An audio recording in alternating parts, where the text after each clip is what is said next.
Praise the Lord. இயேசு கிறிஸ்துவின் இனிதான நாமத்தினாலே நம்முடைய நிகழ்ச்சிக்கு நேராக உங்களை யாவரையும் அன்போடு வாழ்த்தி வரவேற்கிறேன். இந்த நாட்களையும் கூட நம்ம வேதாகமத்தை எப்படி வாசிப்பது என்கிறதான காரியத்தை குறித்து நம்ம தியானித்துக் கொண்டிருக்கிறோம். கடந்த வீடியோல 2 பேருக்கு எழுதினதான நிருபத்தை குறித்து நம்ம பார்த்தோம். அதன் தொடர்ச்சியாக இந்த நாள்ல யோவானுக்கு எழுதினதான நிருபங்களை குறித்து நம்ம பார்க்க போகிறோம். அதற்கு முன்னாடி நம்ம எப்பவுமே ஒரு புஸ்தகத்தை குறித்து நம்ம பார்ப்பதற்கு முன்னாடி அதை எழுதினது யாரு, எந்த சூழ்நிலையில எழுதினாங்க அப்படிங்கிற காரியத்தை குறித்து நம்ம பார்ப்போம். இன்றைக்கு யோவானை குறித்து நம்ம பார்ப்பதற்கு முன்னாடி நீங்க யோவான் சுவிசேஷத்தை நீங்க பார்க்காதவங்க இருப்பீங்க அப்படின்னா டிஸ்கிரிப்ஷன்ல நான் லிங்க் கொடுக்குறேன். நீங்க போய் அதை பார்த்து விட்டு நீங்க வந்தீங்க அப்படின்னா இது உங்களுக்கு பிரயோஜனமுள்ளதா இருக்கும். ஏன்னா அந்த சுவிசேஷத்தை குறித்து நம்ம பார்க்கும்போது இந்த அப்போஸ்தலனாகிய யோவானை குறித்து நம்ம அநேக காரியங்களை நம்ம அங்க சொல்லி இருக்கிறோம். அதனால யோவானை பற்றி அறிந்து கொள்ள வேண்டும் என்று விரும்புகிறீங்க, நீங்க அதை பார்த்து விட்டு நீங்க இந்த புஸ்தகத்துக்கு நேராக கடந்து வந்தீங்கன்னா இது உங்களுக்கு ரொம்ப பிரயோஜனம் உள்ளதா இருக்கும். எனக்கு பிரியமானவர்களே, நம்ம அப்போஸ்தல நடவடிக்கைகளை குறித்து நம்ம பார்க்கும்பொழுது அந்த வீடியோ நம்ம ஸ்டார்டிங்லேயே சொல்லியிருந்தோம். புதிய ஏற்பாட்டிலேயே அதிகமான வார்த்தைகள் கோட் பண்ணி எழுதப்பட்ட 3 பேர்ல இந்த யோவான் தான் 3வது இடத்துல இருக்கிறாரு அப்படின்ற காரியத்தை குறித்து நம்ம பார்த்தோம். அதையும் பார்க்காதவங்க இருப்பீங்கன்னா லிங்கே நான் டிஸ்கிரிப்ஷன்ல கொடுக்குறேன், நீங்க போய் செக் பண்ணிக்கோங்க. நமக்கு தெரிந்தது போல புதிய ஏற்பாட்டுல அதிக கடிதங்களை எழுதினவங்க யாரு அப்படின்னு பார்த்தோம்னா அப்போஸ்தலனாகிய பவுல் தான். அதுக்கப்புறம் 5 கடிதங்களை யார் எழுதினான்னு பார்த்தா யோவான் தான். ஆனா அதிகமான வார்த்தைகளை யார் யூஸ் பண்ணிருக்கா அப்படின்னு பார்த்தோம்னா லூக்கா தான். இதை நம்ம அப்போஸ்தல நடவடிக்கைகள் புஸ்தகத்தை பார்க்கும்போது நம்ம இது எல்லாத்தையுமே பார்த்தோம். சரி, இந்த புஸ்தகத்துக்கு நேரா கடந்து வரும். இந்த யோவானை குறித்து நம்ம பார்க்கும்போது நம்ம எல்லாருக்குமே தெரியும், அப்போஸ்தலர்களே முதிர் வயதுல மரித்தது, இயற்கையான மரணம் அடைந்தது யாரு அப்படின்னு பார்த்தோம்னா இந்த யோவான் மாத்திரம் தான். இந்த யோவான மாத்திரம் ஏன் அவங்க எல்லாருமே எதுவுமே பண்ணல, யோவான் மாத்திரம் எப்படி கிறிஸ்துவுக்காக ரத்த சாட்சி அவங்க மறிக்காம இவர் மாத்திரம் முதிர் வயது வரைக்கும் வந்தாரு அப்படின்னா நமக்கு தெரிஞ்சது போல ஏசப்பா வாழ்ந்த நாட்கள்ல அவர் சொல்லியிருப்பாரு. ஈஸ்வர்களோடு உரையாடுமோ அவர் சொல்லுவாரு. பேதுருடைய மரணத்தை குறித்து சொல்லும் போது பேதுரு விசாரிப்பாரு, அப்ப இந்த யோவான் நிலைமை என்ன அப்படின்னு சொல்லும் போது ஏசப்பா சொல்றாரு, நான் வர்றது வரைக்கும் அவன் உயிரோடு இருந்தா உனக்கு என்ன பிரச்சனை அப்படின்னு சொல்லி கேட்பாரு. எனக்கு பெரிய இந்த யோவான மாத்திரம் அவங்க விட்டுட்டாங்க அப்படின்னு பாத்தீங்கன்னா எனக்கு பிரியமானவர்கள யோவான் எல்லாம் சும்மா எல்லாம் விடல. கொதிக்கிற எண்ணெயில யோவானை தூக்கி போட்டாங்க. ஆனா யோவான் சாகவே இல்லை. அவரையோ கொடுமைப்படுத்தினாங்க. அவர் சாகடிக்கிறதுக்கு என்னென்ன வழி அப்படின்னு சொல்லி எல்லாத்தையுமே யோசிச்சு ஒன்னொன்னா அவருடைய வாழ்க்கையில அவங்க செய்தாங்க. ஆனா என்ன செய்தோம், அவரை சாகடிக்க முடியவே இல்லை. நீங்களே யோசிச்சு பாருங்க, நம்ம கையில சின்னதா ஒரு டிராப் எண்ணெய் பட்டாலே நம்ம கை அப்படியே கொப்பளம் வந்துருது, அதனுடைய வழியே நம்மளால தாங்க முடியல. ஆனா கொதிக்கிற எண்ணெய்க்குள்ள தூக்கி போட்டோம், இவர் சாகவே.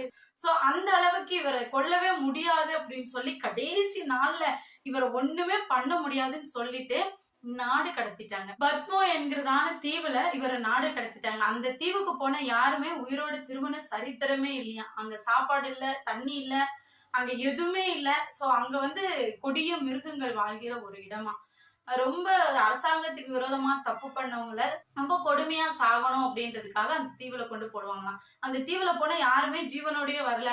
எனக்கு பிரியமானவர்கள, அந்த தீவுலையும் இந்த யோவான் ஜீவனோட வந்தாரு. அந்த தீவுல இருக்கும்போதுதான் வெளிப்பாடை குறித்து அவர் தரிசனத்தை பாக்குறாரு. வெளிப்பாட அவர் அந்த தீவுல இருக்கும்போதுதான் எழுதுறாரு. சரித்திரம் என்ன சொல்றது அப்படின்னா, அந்த தீவுல இருந்து வெளியே வந்ததுக்கு அப்புறமா புதிய ஏற்பாட்டுல எழுதப்பட்டதான கடைசி புஸ்தகம், அதாவது வெளிப்பாடுக்கு அப்புறமா எழுதப்பட்ட புஸ்தகம் தான் இந்த யோவான் 1, 2, 3 அப்படின்னு சொல்லி சரித்திரத்துல சொல்றாங்க. அப்படியாக இந்த யோவானை குறித்ததான காரியத்தை நம்ம நிறைய பார்த்திருக்கிறோம். இவர் ஏசப்பாக்கு ரொம்ப பிரியமான ஒரு சீஷன். எப்பவுமே ஏசப்பா தோல்லே சாஞ்சிட்டு இருப்பாரு. நமக்கு தெரிஞ்சது போல ஏசப்பா இன்னர் சர்க்கிள்ல இருக்கிறதான 3 பேர்ல இவரும் ஒருத்தர். புதிய ஏற்பாட்டுல கிட்டத்தட்ட 5 புஸ்தகங்களை அவர் எழுதியிருக்கிறாரு. யோவான் சுவிசேஷம், வெளிப்பாடு, அப்புறம் இந்த 3 யோவான். சோ அப்படி 5 புஸ்தகங்களை அவர் எழுதியிருக்கிறது. மாத்திரமல்ல, நான் ஏற்கனவே சொன்னது போல முதிர் வயதுல இயற்கையான மரணம் அடைந்த ஒரே ஒரு சீஷன், ஒரே ஒரு அப்போஸ்தலன் யாருன்னு பார்த்தோம்னா இந்த யோவான் மாத்திரம் தான். இந்த யோவான அன்பின் சீஷன் என்று சொல்றாங்க. ஏன் அப்படின்னா இவர் புஸ்தகத்தை வாசிக்கிற நம்ம எல்லாருக்குமே தெரிஞ்சிருக்கும். இவர் அன்பு அன்பு அன்பு எல்லா இடத்துலயுமே அன்பா மட்டும்தான் இருப்பாரு. சரித்திரத்தை நம்ம திரும்பி பார்ப்போம்னா இந்த நாட்கள்ல இருந்தவங்க எல்லாம் என்ன சொல்றாங்க அப்படின்னா, இவர்கிட்ட போய் யாரு பேசினாலுமே, ஒரு முதிர் வயதா இருக்கும்போது இவர் போய் யாரு பேசினாலுமே அவங்க கூட சொல்ற ஒரே விஷயம் தான், நீங்க எல்லாரும் மேலேயும் அன்பா இருங்க, நீங்க எல்லாரையும் நேசிங்க, ஏசப்பா அன்பா இருக்கிறது போல நீங்களும் அன்பா இருங்க. இந்த அன்பை பத்தி மட்டும்தான் அவர் பேசுவாராம். சோ இந்த அதிகாரங்களை நீங்க வாசிக்கும் போது உங்களுக்கு நல்லாவே தெரியும். இந்த 1 யோவான டோட்டலா நீங்க எடுத்துக்கிட்டீங்கன்னா இதுல அன்பு மட்டும்தான் இருக்கும். அன்புன்ற வார்த்தைக்கு ஒரு எண்டே இல்லாம அவர் இந்த நிருபத்தை அவர் எழுதியிருப்பாரு. எனக்கு பிரியமானவர்களே, சரி இந்த புஸ்தகத்துக்கு நேரா நம்ம கடந்து வரலாம். மேக்சிமம் முடிந்த வரைக்கும் இந்த 3 நிருபத்தை நான் ஒரே வீடியோல நான் உங்களோட ஷேர் பண்ண விரும்புறேன். ஒருவேளை முடியாத பட்சத்துல ஃபர்ஸ்ட் வீடியோல முதல் நிருபத்தையும், அடுத்த வீடியோல இந்த 2 நிருபத்தையும் சேர்த்து நான் உங்களுக்கு கன்வே பண்ண நான் விரும்புறேன். ஏன்னா இது சின்ன நிருபமா இருக்கிறதுனால நீங்க சீக்கிரமா இதை படித்து விட்டு அடுத்த புஸ்தகத்துக்கு நேரா கடந்து போகலாம் அப்படின்னு சொல்லி நான் விரும்புறேன். நம்முடைய சேனலை நீங்க தொடர்ந்து பார்த்து கொண்டு இருந்திருப்பீங்கன்னா நான் விசுவாசிக்கிறேன், நீங்க இது வரைக்கும் இத்தனை புஸ்தகங்கள் புதிய ஏற்பாட்டை நம்ம சொன்னதான எல்லா வீடியோக்களையும் பார்த்து இப்ப நீங்க யோவான் நிருபம் வரைக்கும் நீங்க வாசித்து இருப்பீங்க அப்படின்னு நான் விசுவாசிக்கிறேன். இன்னும் ஒரு 5 புஸ்தகம் தான் இருக்குது, புதிய ஏற்பாடே முடிய போகுது. சோ எனக்கு பிரியமானவர்களே, நீங்க என்னோடு கூட இணைந்து கொண்ட வார்த்தைகள் எல்லாம் கேட்டு அதுக்கப்புறமா அந்த புஸ்தகங்களை நீங்க வாசிப்பீங்க அப்படின்னா இது உங்களுக்கு நமக்கு ரொம்ப பிரயோஜனம் உள்ளதா இந்த நிருபத்துக்கு நேரம் கடந்து வரலாம். எப்படி பேதுரு தனக்கு சுற்றி இருந்ததான கிறிஸ்தவர்களுக்கு பொதுவான ஒரு நிருபத்தை எழுதினாரோ, அதே போல இந்த யோவானும் பொதுவான நிருபத்தை தான் எழுதுறாரு. ஒரு தனிப்பட்ட மனுஷனுக்கோ ஒரு குரூப் ஆஃப் பீப்புள்ஸுக்கோ அவர் எழுதாம, ஒரு குறிப்பிட்ட சபைக்கு எழுதாம பொதுவான எல்லாருக்குமே சேர்த்து இந்த நிருபத்தை அவர் எழுதுறாரு. இந்த நிருபத்தை நம்ம எடுத்துக்கிட்டோம் அப்படின்னா 5 அதிகாரங்கள் மாத்திரம்தான் இருக்குது, 105 வசனங்களும் இருக்குது. இதை படிக்கிறது ரொம்ப ஈஸியா இருக்கும். அது மாத்திரம் இல்ல, இந்த புஸ்தகத்தை வேதாகமத்துல புதிய ஏற்பாட்டுல குடும்ப நிருபம்னு சொல்றாங்க. அது மாத்திரமல்ல, புதிய ஏற்பாட்டுல பரிசுத்த ஸ்தலம் கூட சொல்றாங்க. அந்த அளவுக்கு இந்த நிருபம் ரொம்ப ஆச்சரியமா இருக்கும். நானும் வேதாகமத்தை வாசிப்பதற்கு முன்பதாகவே இந்த ஸ்டடிஸ் எல்லாம் ஓரளவு எடுக்கும் போது எனக்கு ரொம்ப ஆர்வத்தை தூண்டிச்சு. நான் எப்போ இந்த புஸ்தகத்தை நான் வாசிக்க போறேன் அப்படின்னு சொல்லி நான் ரொம்ப ஆர்வமா இருந்தேன். ஒரு 2-3 நாளைக்கு அப்புறமா தான் நான் இந்த புஸ்தகத்தை வாசித்தேன். வாசிக்கும் பொழுதே வாசிக்கிறதுக்கு முன்னாடியே எனக்கு இதை வாசிக்கணும் அப்படின்னு சொல்லி ரொம்ப ஆசையா இருந்தது. மற்றபடி மத்த எல்லா ஸ்டடீஸை நம்ம பாக்குறதை விட நம்ம இந்த ஸ்டடீஸை பார்க்கும் போதே நமக்கு தெரியும் நம்ம எப்படா இந்த புஸ்தகத்தை நம்ம வாசிப்போம். ஏன்னா இந்த அளவுக்கு பரிசுத்த ஒரு ஸ்தலம் அப்படின்னு சொல்றாங்க, குடும்ப புஸ்தகம் அப்படின்னு சொல்றாங்க அப்படின்னா அப்ப இந்த புஸ்தகத்துல என்னதான் இருக்கு அப்படின்னு சொல்லி எனக்குள்ள ஒரு ஈர்ப்பு வந்தது. சோ அது உங்களுக்கும் இருக்கும்னு நான் விசுவாசிக்கிறேன். அந்த அளவுக்கு ரொம்ப ரொம்ப ரொம்ப அன்பான ஒரு புஸ்தகம். இதை நீங்க வாசிக்க வாசிக்க திரும்பவும் உங்களுக்கு வாசிக்கணும்னு தோணும். கிட்டத்தட்ட இப்ப வரைக்கும் நான் இந்த ஸ்டடிஸ் எடுக்கிறதுக்கு மாத்திரமே இந்த புஸ்தகத்தை நான் ஒரு 5-6 வாட்டி நான் வாசிச்சிருப்பேன்.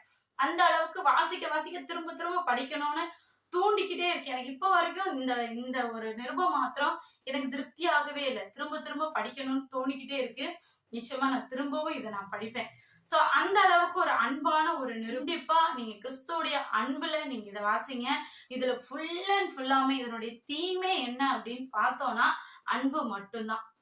பிதாவானவர் நம் மீது வைத்திருக்கிற அன்பை எப்படி கிறிஸ்துவை அனுப்பி அவர் நம்மை நேசிக்கிறார் என்பதை இங்க தெளிவா சொல்லியிருக்கோம். கிறிஸ்துவ நம் மீது எந்த அளவுக்கு அன்புள்ளவரா இருக்கிறாரு அப்படின்றத தெளிவா சொல்லியிருக்கோம். அன்பு மாத்திரம் தாங்க இந்த புஸ்தகம்.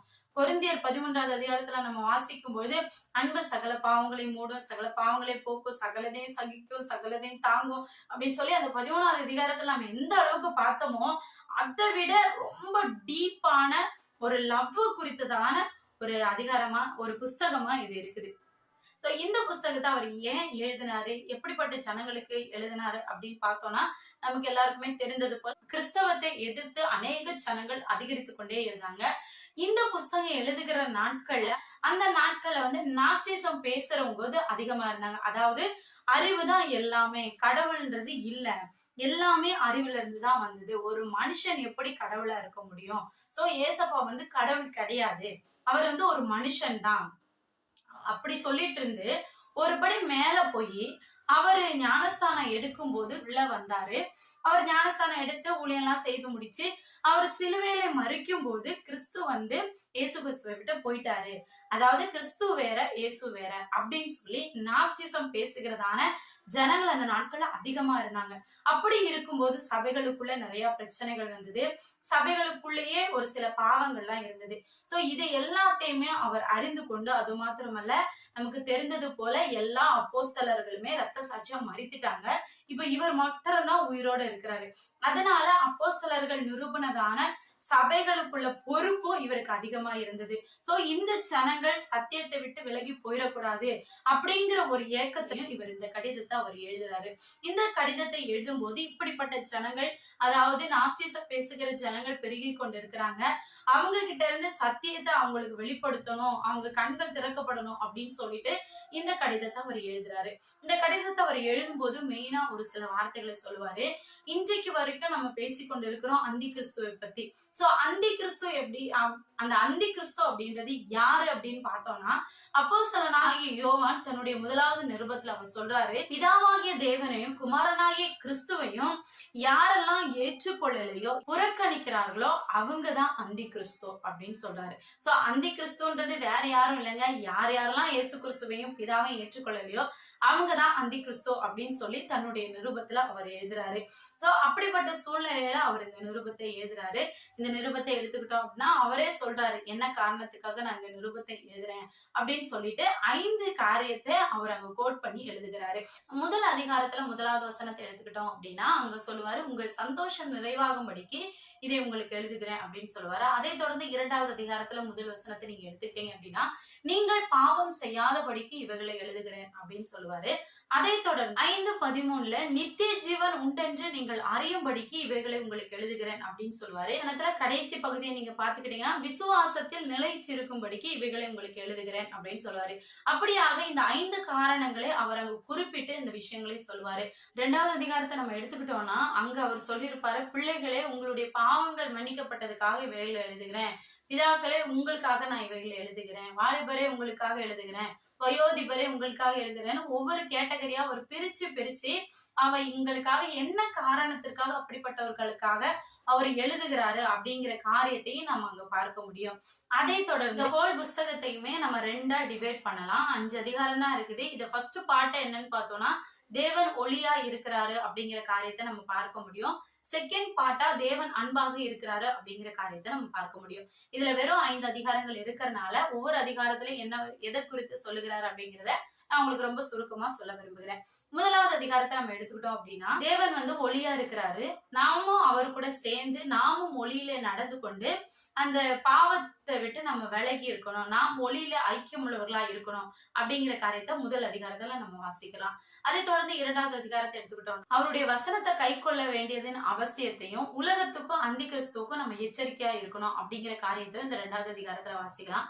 அதை தொடர்ந்து 3வது அதிகாரத்தை நம்ம எடுத்துக்கிட்டோம்னா, சகோதர சிநேகம் உள்ளவர்களாய் குற்றமற்ற இருதயம் உள்ளவர்களாய் அவருக்குள் நிலைத்திருங்க அப்படின்னு சொல்லி 3வது அதிகாரத்துல எழுதியிருப்பாரு. அதை தொடர்ந்து 4வது அதிகாரத்துல அவர் எழுதும் போது தீர்க்கதரிசிகள் தோன்றி இருக்கிறாங்க, அதனால நீங்க அவங்கள வந்து வகை அறுக்க வேண்டும், யாரு கள்ள தீர்க்கதரிசிகள் யாரு சத்தியத்தை போதிக்கிறவங்க அப்படின்றத நீங்க தெரிந்து கொள்ள வேண்டும் அப்படின்னு சொல்லிட்டு, எல்லா ஆவியுமே தேவனால உண்டானது அல்ல, தேவனால் உண்டானவங்க வந்து அன்பா இருக்கணும், அன்பு வந்து பயத்தை புறம்பே தள்ளும், அதனால நீங்க அன்புல நிலைத்திருங்க அப்படின்னு சொல்லியிருப்பாரு. கடைசியாக 5வது அதிகாரத்தில் மாம்சத்தில் வெளிப்பட்ட கிறிஸ்துவின் மீது விசுவாசம் உள்ளவர்களா நித்திய ஜீவனை சுதந்திரித்துக் கொள்ளவும் தேவ பிள்ளைகளுடைய குணாதிசயத்தையும் அவங்க சொல்லியிருப்பாரு.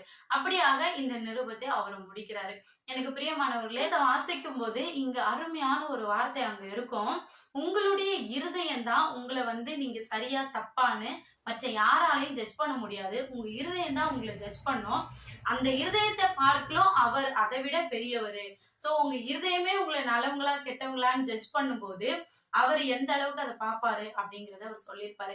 ஆமா எனக்கு பிரியமானவர்களே, நீங்க இந்த வசனத்தை வாசிக்கும் பொழுதே நமக்கு தெரியும், நம்ம ஒவ்வொரு வசனத்தையும் நம்ம வாசிக்கும் போது நீங்க கொஞ்சம் சத்தமா அதை அடிக்கோடிட்டு ரொம்ப கான்சென்ட்ரேட் பண்ணி நீங்க இதை வாசிங்க. ஏன்னா ஒவ்வொரு வார்த்தைகளை நம்ம வாசிக்கும் பொழுதுமே ஒவ்வொரு வசனமே நம்ம இருதயத்துல நம்ம கூட பேசிக்கிட்டே இருக்கும், நம்ம எதுல சரியா இருக்கோம், நம்ம எதுல தவறா இருக்கோம், நம்ம கரெக்டா கிறிஸ்தவம்னு சொல்லி நம்ம கர்த்தர் தான் விசுவாசிச்சுக்கிட்டு இருக்கிறோமா, நம்ம உண்மையாவுமே ஏசப்பாக்குள்ள பிள்ளைங்க தானா அப்படிங்கிற காரியத்துல நமக்கு இது எல்லாத்துலயுமே இந்த புஸ்தகத்தை வாசிக்கும் போது நமக்கு ஒரு தெளிவு கிடைக்கும். அப்ப நம்ம புரிந்துக்கலாம் நம்ம கர்த்தருக்குள்ள எந்த அளவுக்கு இருக்கிறோம், நம்ம கரெக்டா தான் நடந்துக்கிறோமா அப்படிங்கிறத நம்ம புரிந்துக்கலாம். எனக்கு பிரியமானவர்களே, இதை வாசிக்கிறவங்க நிச்சயமா இதை வாசித்து முடிக்கும் போது கர்த்தருடைய அன்பு உள்ளவர்களா இருப்பீங்க அப்படின்னு நான் விசுவாசிக்கிறேன். ஏன்னா நான் இதை வாசிச்ச உடனே ஒரு பர்சனலா எனக்குள்ள ஒரு அன்பை நான் ஃபீல் பண்ணேன். சோ நீங்க இத வாசிக்கும் போதும் அந்த தேவனுடைய அன்பு, பிதா நம் மீது எந்த அளவு அன்புள்ளவரா இருந்திருப்பாருன்றத இந்த ஒரே புஸ்தகம் 5 இந்த அதிகாரம் தாங்க. இதுல நம்ம ஹோல் பைபிள்ல பிதாவினுடைய அன்பை நம்ம இந்த 5 அதிகாரத்திலுமே நம்ம புரிஞ்சுக்கலாம். எனக்கு எது ரொம்ப பிடிக்கும் அப்படின்னு கேட்டீங்கன்னா, எனக்கு பைபிள் வாசிக்கிறது. பைபிள் என்கிட்ட குடுத்துட்டா போதும். என்ன வாசி அப்படின்னு சொன்னா நான் வாசிச்சுக்கிட்டே இருப்பேன். எனக்கு சலிச்சே போகாது. எனக்கு வெறுப்பே வராது. வேதம் அந்த அளவுக்கு டேஸ்டா இருக்கும் அப்படின்றத அதை ருசித்து பார்த்தா மாத்திரம்தான் தெரியும். இயேசுபா சொல்லுவார் இல்லையா, மனுஷன் அப்பத்தினால் மாத்திரமல்ல தேவனுடைய வாயிலிருந்து புறப்படுகிற ஒவ்வொரு வார்த்தையினால பிழைப்பான்ட்டு. நான் இந்த நாட்கள்ல அதை புரிந்து கொள்ளுகிறேன். நீங்க வாசிக்கும் பொழுது அந்த அவர் சொன்ன அந்த டேஸ்ட உங்களால ஃபீல் பண்ண முடியும். இந்த வார்த்தைகள் உங்களுக்கு பிரயோஜனம் உள்ளதா இருக்கும்னு நான் விசுவாசிக்கிறேன். தொடர்ந்து நம்ம அடுத்த வீடியோல இந்த 2 யோவான் 3 யோவான் 2யுமே ஒரே வீடியோவா நான் உங்களுக்கு கன்வே பண்ண நான் விரும்புகிறேன். தொடர்ந்து நம்முடைய சேனல்ல பாருங்க, அநேகருக்கு ஷேர் பண்ணுங்க. நீங்க வேதத்தை அதிகமா வாசிங்க. ஜபத்திலையும் வேத வாசிப்புலையும் தரித்து இதாகிலும் இது குறித்ததான கேள்விகள் சந்தேகங்கள் இருக்குமானால் நம்முடைய ஸ்கிரீன்ல வருகிறதான வாட்ஸ்அப் நம்பருக்கு நீங்க கால் பண்ணியோ மெசேஜ் பண்ணியோ நீங்க உங்க கேள்விகளை சந்தேகங்களை கேட்கலாம். தொடர்ந்து ஏதாவது வேதாகமத்தை குறித்த ஏதாவது கேள்விகளோ இல்ல வேதத்துல சொல்லப்படுகிற ஏதாவது நபருடைய ஹிஸ்டரியோ உங்களுக்கு தேவைப்பட்டா நீங்க எங்களோடு கூட ஷேர் பண்ணுங்க. நிச்சயமாய் நாங்க வருகிற வீடியோக்கள்ல நாங்க உங்களை குறித்து உங்களோடு பேசுகிறோம். தொடர்ந்து இணைந்திருங்க. கர்த்தர் நம்மை ஆசீர்வதிப்பாராக. ஆமென். May God bless you.